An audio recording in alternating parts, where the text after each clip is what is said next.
नमस्कार। नमस्कार।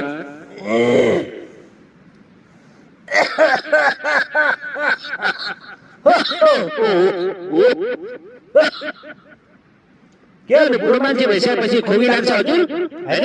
त्यही माथि हिजो अलिअलि बरफ पर्यो, त्यही माथि अलि बरफ परेपछि तातो हुन्छ, हजुरहरू सबैलाई थाहा होला हैन? वास्तविक कुरा त अरू केही पनि छैन। अब के भन्दा मसिसके कलमको केही काम छैन, मसिसके कलमको केही काम छैन। बनेको आओ सबैले ताप्छन्, निमेको आओ कोहीले ताप्दैन। अरूले मलाई जे गरे नि के भएको छ र सबभन्दा ठुलो मेरो बाबाको सेवा गर्न पाछु, यसमा म धेरै खुसी छु। मेरो बाबा आमालाई मोरी मोरी धन्यवाद। कति दुःख गरेर हामीलाई यत्रो बनाउनु भयो, आज यो मुख बनाउनु हामीलाई आज यहाँसम्म पुर्याउनु भयो। यही नै छ हजुरलाई धन्यवाद। म जति सके जसरी भए नि यो गरे पनि मेरो बाबालाई खुसी राख्न पाए, मलाई त्यो भन्दा ठुलो कुरा के पनि छैन।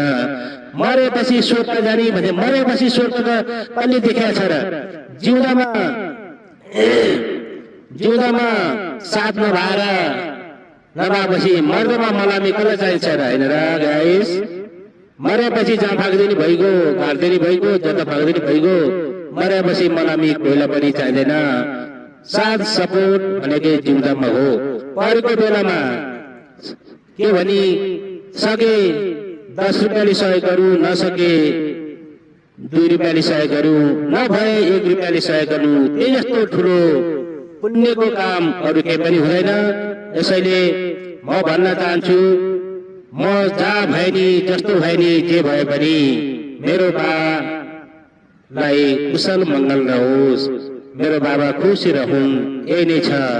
म अरू कुरा त केही पनि भन्न चाहदिन, भनेर सुनाएर मात्रै हुने कुरा होइन।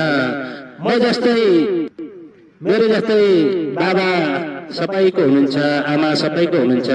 बाबा आमालाई राम्रो गरिराख्नु, अरू कुरा दुःख सुख भन्ने त आफ्नो ठाउँमा हुन्छ। सँगै बसेर सेवा गर्नुपर्छ भन्ने कुरा केही पनि हुँदैन। हेर्नुहोस्, खान मन लागेको खान पाउन्, लाउन मन लागेको लाउन पाउन्, यसो केही नभए 2-4 हजार खर्चमा हुन पाउन्। पहिलाका मान्छेहरू त्यत्तिकै नि खुसी हुन्छन्। हेर्नुहोस्, पैसाको तातोले नि अलिक खुसी हुन्छन्। यो भएर जति पनि हामी बाबा आमा भएको मान्छे हामी सँगै बसेको हुँदैन, बाहिर त जानै पर्छ, कमाउनै पर्छ। हेर्नु हजुर, यसैले सबैले राम्रो गरौँ। बाबा आमा भन्दा ठुलो केही छैन। हेर्नुहोस्, बाबा आमालाई मोरी मोरी धन्यवाद भनौँ। हामीलाई सानोबाट हुर्काएर यति ठुलो